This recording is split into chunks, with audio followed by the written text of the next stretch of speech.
Siapa sih yang tidak ingin masuk di SMK negeri dengan segudang fasilitas yang mumpuni untuk pengembangan diri kalian? Kak Umar akan berikan trik dan tips agar kamu masuk ke SMK negeri. Selamat menyaksikan.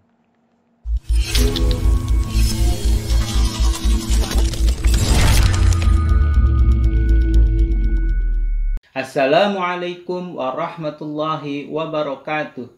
Selamat datang di channel Umar Kasan, channel pendidikan. Di video ini, Kak Umar akan berikan 9 trik bagaimana cara kalian masuk ke SMK negeri dengan nilai pas-pasan. Sebelumnya, yang baru pertama kali melihat video ini, Kak Umar adalah seorang guru SMK jurusan Desain Pemodelan dan Informasi Bangunan atau DPIB. Kak Umar pernah menjadi operator PPDB di SMK negeri selama 3 tahun.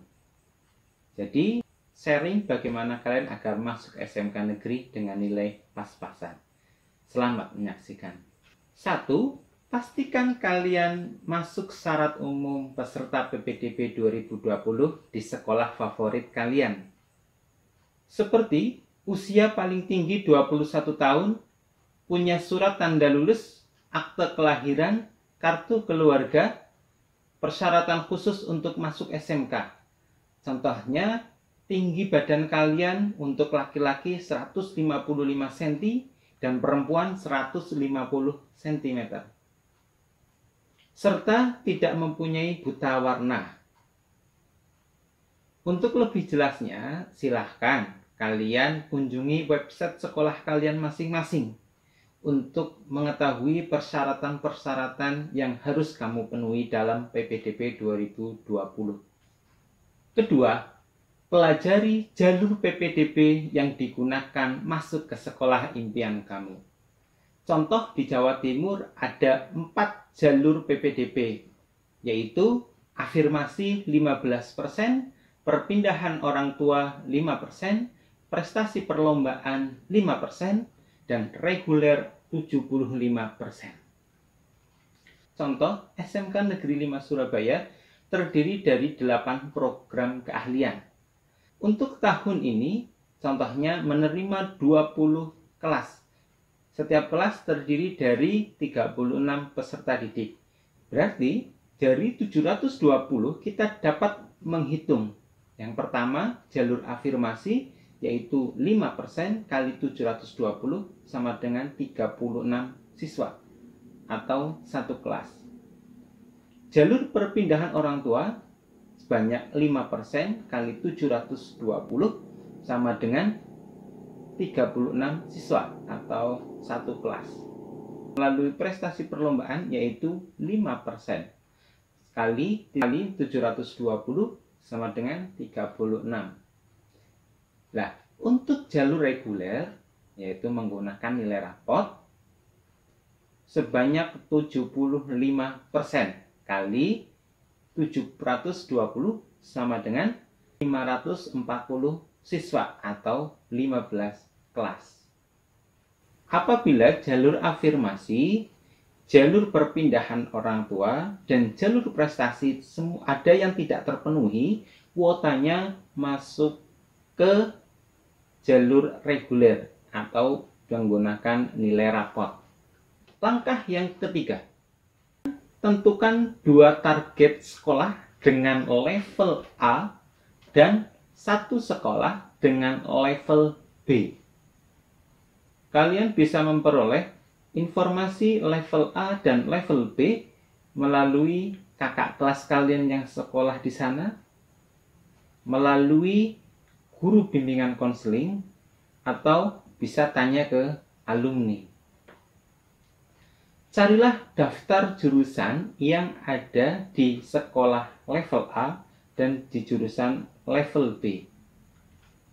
Contoh, berdasarkan tahun lalu kalian sudah mencari informasinya, jurusan TKR rata-rata terendah masuk yaitu 8,9, jurusan TKJ terendah masuk 8,8, jurusan TITL terendah masuk 8,5. Nah, ini kamu bisa level A yang ini nilai saya misalkan 8,7 gitu. Saya mau masuk di jurusan mana ini. Jadi bisa memposisikan diri. Selanjutnya, kamu juga harus mencari di sekolah B. Sekolah B, contohnya yaitu jurusan TKR, rata-rata nilainya 8,5. TKJ, Teknik Komputer Jaringan, rata-rata terendah masuk 8,6. TITL, rata-rata terendah masuk 8,2. Nah, ini kan sudah berbeda, ya. Jadi sekolah level A dengan level B, SMK A dengan SMK B itu berbeda pastinya. Nah, setiap kota biasanya terdiri seperti itu, ada seperti itu. Sudah dapat ya langkah ketiga? Sebelum langkah keempat, yang belum subscribe, silakan subscribe dulu agar dapat menerima informasi yang terbaru dari Kak Umar. 4. Ikuti proses pendaftaran dengan baik dan ikuti prosedur yang telah ditentukan oleh sekolah impian kalian. Ini erat kaitannya dengan sukses dan tidaknya kalian pada saat proses mendaftar. Ingat, ini pendaftar awal, ya, mendaftar belum memilih jurusan. Trik kelima, pilih jurusan yang mempunyai prospek 5 tahun ke depan. Jadi, setelah kalian lulus nantinya, keterampilan kalian, keahlian kalian selama di SMK dapat bermanfaat di dunia industri. Jangan gengsi terhadap teman-teman kalian yang lain. Misal, kalau tidak di otomotif, saya tidak sekolah di sini. Kalian harus bisa memprospek, memprediksi 5 tahun ke depan, keterampilan saya di bidang ini dan bermanfaat di dunia industri. Trik keenam, jangan mendaftar di hari pertama dan kedua pada PPDB. Apabila ada jangka waktu 5 hari untuk proses mendaftar PPDB, kalian bisa mulai mendaftar PPDB pada hari ketiga. Ya. Gunakan pada saat hari 1 dan kedua untuk menganalisa website dari panitia PPDB yang pastinya akan diselenggarakan secara online dan transparan. Transparan di sini yaitu setiap ada peserta yang sudah mendaftar. Jadi transparan di sini apabila ada peserta yang mendaftar langsung masuk ke jurnal. Gunakan analisa kalian dengan baik berdasarkan data yang ada pada hari pertama dan hari kedua. Kalian dapat memposisikan diri dengan rata-rata nilai yang sudah kamu punya. Jangan memaksakan diri apabila nilai kamu tidak masuk hari 1 dan 2 juga sudah tidak masuk di jurusan tersebut, kamu mendaftar. Ya, sama saja dengan hanya menambah peserta pendaftaran saja di jurusan tersebut. Pilih jurusan dengan cara sesuaikan nilai di sekolah yang A. Jurusan apa yang kalian minati di sekolah A tersebut silahkan dipilih. Saran dari Kak Umar, pilihlah 2 jurusan yang satu grade-nya sesuai dengan nilai kamu pada saat hari 1 dan 2. Selanjutnya, cari jurusan yang grade-nya di bawahnya di kelas sekolah A tersebut. Bila kalian boleh memilih 3 jurusan, pilih 1 jurusan di sekolah B yang sekiranya kamu prediksikan dapat diterima di sekolah tersebut. Pengalaman Kak Umar selama PPDB selama 3 tahun untuk masuk ke SMK, perankingannya yaitu per jurusan, bukan paralel. Kalau paralel itu misalkan diterima 720 di ranking dari nomor 1 sampai 720. Itu bukan, tapi sudah per jurusan. Contohnya, kalau jurusan listrik menerima 2 kelas berarti 1 sampai 72. Ya, selain itu sudah tidak masuk di jurusan tersebut. Begitu cara menghitungnya di SMK. 7. Ikuti proses mendaftar dengan langkah yang tepat. Berdasarkan hasil analisa kalian di website panitia PPDB di sekolah kalian, dan kalian sudah menentukan 2 atau 3 jurusan yang tadi berdasarkan analisa pada nomor 6, kalian silahkan mendaftar. Apabila kalian dirasa agak susah, maaf sebelumnya mungkin agak sulit untuk mengoperasikan IT, silahkan kalian minta bantuan sama kakak kelas kalian, tetangga, atau orang yang paham tentang IT untuk proses pendaftaran tersebut. Tetapi saat mendaftar jangan menggunakan handphone, karena pastinya nanti ada dokumen yang harus dicetak.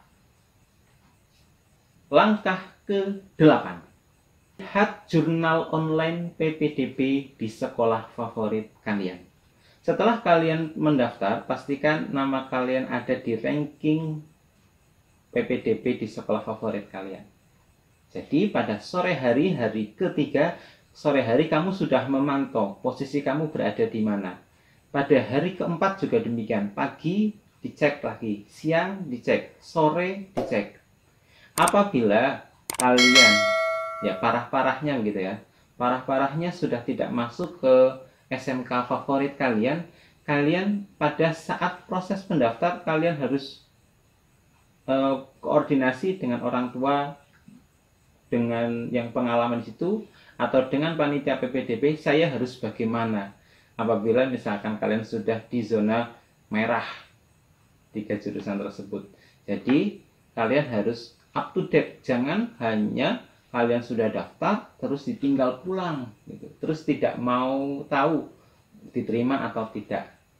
Kenapa sih banyak yang mau sekolah di SMK negeri? Salah satunya adalah gratis. Ya, gratis, juga fasilitasnya sangat banyak. Bagus-bagus. Sekali lagi, kamu harus pantau terus pada saat proses pendaftaran sampai penutupan pendaftaran. Nomor terakhir atau nomor 9, yaitu kita harus berdoa sesuai dengan agama kalian masing-masing. Kita sudah melaksanakan pendaftaran proses PPDB dengan baik. Dari tahap 1 sampai tahap 8 ini kamu sudah analisa dengan baik. Setelah pendaftaran selesai, ditutup dari sekolah tersebut, kamu harus serahkan sama Allah Subhanahu wa Ta'ala, sama Tuhan kalian masing-masing. Jangan lupa minta doa restu orang tua, untuk terus minta dukungannya, doanya, agar kalian dapat sekolah di SMK negeri. Itulah 9 trik yang Kak Umar berikan. Yang belum subscribe, silakan subscribe dulu ya, agar tidak ketinggalan informasi berikutnya. Terima kasih, mudah-mudahan bermanfaat. Wassalamualaikum warahmatullahi wabarakatuh.